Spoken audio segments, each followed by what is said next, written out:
नमस्कार, मैं हेमचंद्र और आप देख रहे हैं सही बात।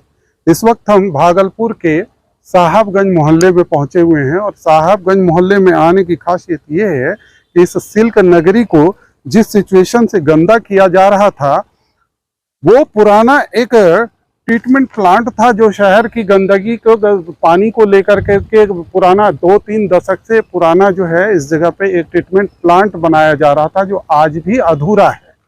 अब सवाल उठता है कि आज की स्थिति, वर्तमान स्थिति में क्या स्थिति है कि जब 3 दशक से जो सरकार की एक बड़ी लागत खर्च हुई और वो पहले समाप्त हो चुका, वो ध्वस्त हो चुका, लेकिन अब नमामि गंगे के तहत अडानी ग्रुप को एक आधुनिक ट्रीटमेंट प्लांट की जो है निविदा दी गई है और इस इलाके में इसी जगह पे इसका काम होना है। और इसी 2-3 महीने पहले जो है 22 में ही 385 करोड़ की लागत से लगभग इस ट्रीटमेंट प्लांट को जो है बनाना है।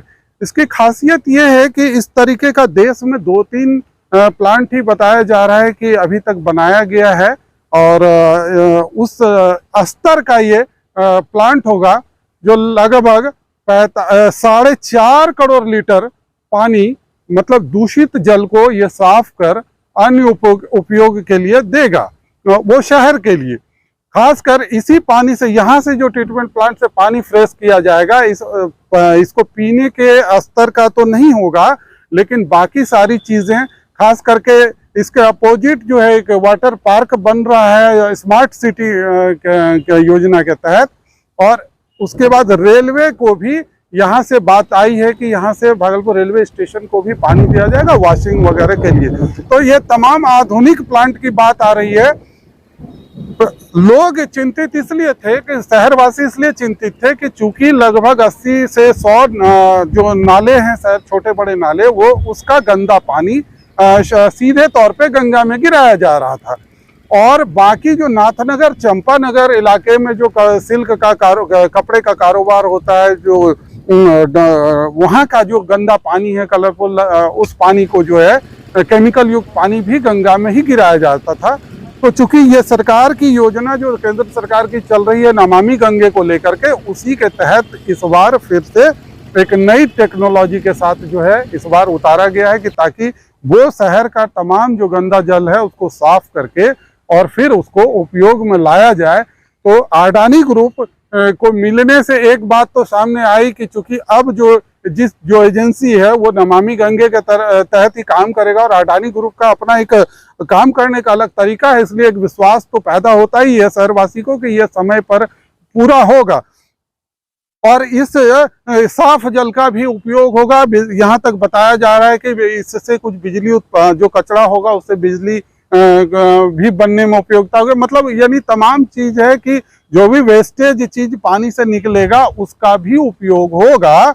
तो इस तरीके का ये प्रोजेक्ट शुरू किया जा रहा है, लेकिन इस प्रोजेक्ट के एक बैक डोर में ये समझने की बात है कि जिस तरह सरकार ने पहले भी इस पे एक बड़ी राशि 100-200 करोड़ रुपए खर्च किया, वो बर्बाद हुआ और अब जो आया है ये इसका क्या होगा। तो जो एक स्थानीय स्तर पे जो बातें सामने आ रही है कि जो कंपनी यहाँ काम करने के लिए आई है अडानी ग्रुप का, इसके कई लोगों को काम करने में भी कठिनाई सामने आ रही है और ये देखना जिला प्रशासन का काम है, पुलिस प्रशासन का काम है कि उसको किसी तरह के काम करने में कठिनाई नहीं हो, क्योंकि ये जो सिस्टम रहा है एजेंसी के साथ कई तरह का पहले भी होता रहा है। पहले भी आप कहीं क्षेत्र की बात कर ले किसी भी शहर में, तो जो भी एजेंसी सामने काम करने आता है तो कई रंगदार किस्म के लोग सामने आते हैं, उनसे कुछ चाहत रखते हैं, कुछ कमाने की सोचते हैं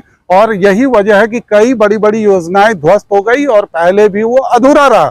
लेकिन अगर इस बार नमामि गंगे के तहत जो काम हो रहा है और अगर इसके लिए जिला प्रशासन या पुलिस प्रशासन खुलकर सामने आकर कंपनी को मदद नहीं करता, तो जो 2 साल की योजना है कि लगभग वो 2 साल में इसे पूरा कर देगा, यानी 24 और 25 के मध्य में इस काम को, इसका लाभ मिलना है, तो उस स्थिति में फिर रुकावट आएगी।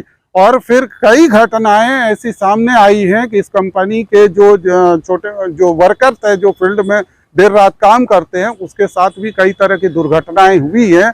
शिकायत के बावजूद भी पूरा निदान उन्हें नहीं मिल पाता है और वो लोग काम करने में हिचकते हैं। तो ऐसी परिस्थिति में अगर सरकार या स्थानीय प्रशासन इतना लापरवाह होगा तो आने वाले दिनों में जो आप समय पर काम करने की बात हो रही है या वर्क पूरा होने का, उसका फिर आसरा सरकार, राज्य सरकार और स्थानीय प्रशासन ना रखे। और अगर उसको वाकई काम पूरा कराना है तो स्थानीय प्रशासन जो है खुलकर सपोर्ट करे कंपनी को, ताकि वो काम कर सके।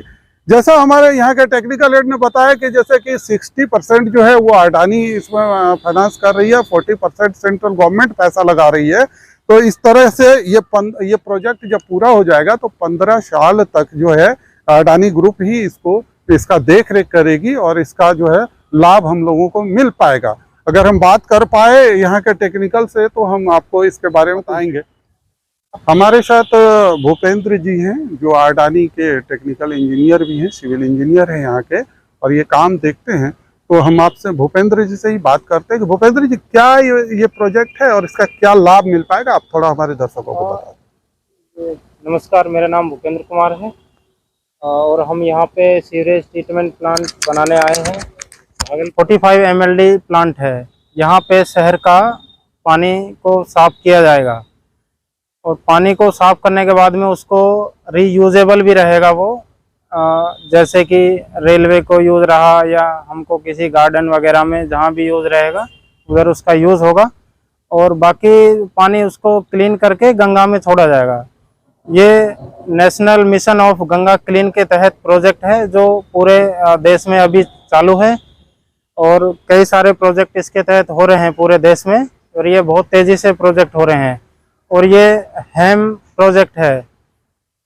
ये सेंट्रल गवर्नमेंट के जो भी प्रोजेक्ट हैं अभी नमामि गंगे के तहत वो सब बड़ी बड़ी एजेंसियों को दिए जा रहे हैं। इसमें क्या है, ये एजेंसी पहले अपना पैसा लगाती है, फिर उसको गवर्नमेंट जितने साल उसको चलाना होता है उसमें उसको पैसा वो देती है। जैसे अभी हमको ये वर्ल्ड बैंक फंडेड ये प्रोजेक्ट है। और बाकी हम आशा करते हैं कि अभी हम पिछला एक प्रोजेक्ट इलाहाबाद में करके आए हैं, वहाँ भी हमने बनाया है इस तरीके का और यहाँ भी हम अच्छा बनाएंगे बिहार के लिए। बस यहाँ के लोगों को हमें सपोर्टिव रहना है। जैसे हम आपने सुना कि ये प्लांट क्या है, क्योंकि टेक्निकल हेड थे वो इसको देख रहे थे, तो सारा डिटेल्स मेरे ख्याल से आपने समझ लिया।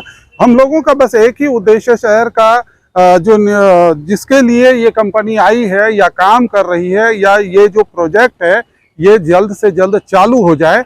इसके लिए सबसे बड़ी बाधा अब लगता है कि कहीं ना कहीं स्टेट गवर्नमेंट को इस पर पूरी तरह से ध्यान देना होगा, ताकि ये जो सिल्क नगरी है अपना, ये सिल्क नगरी बना रहे, इसको कचरे की नगरी में समाहित होने से बचाना सरकार का काम है, स्थानीय प्रशासन का काम है।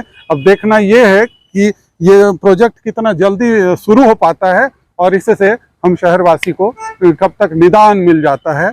शुक्रिया। इससे जुड़ा जो भी अपडेट आएगा हम फिर इस पर बात करेंगे। बहुत बहुत शुक्रिया।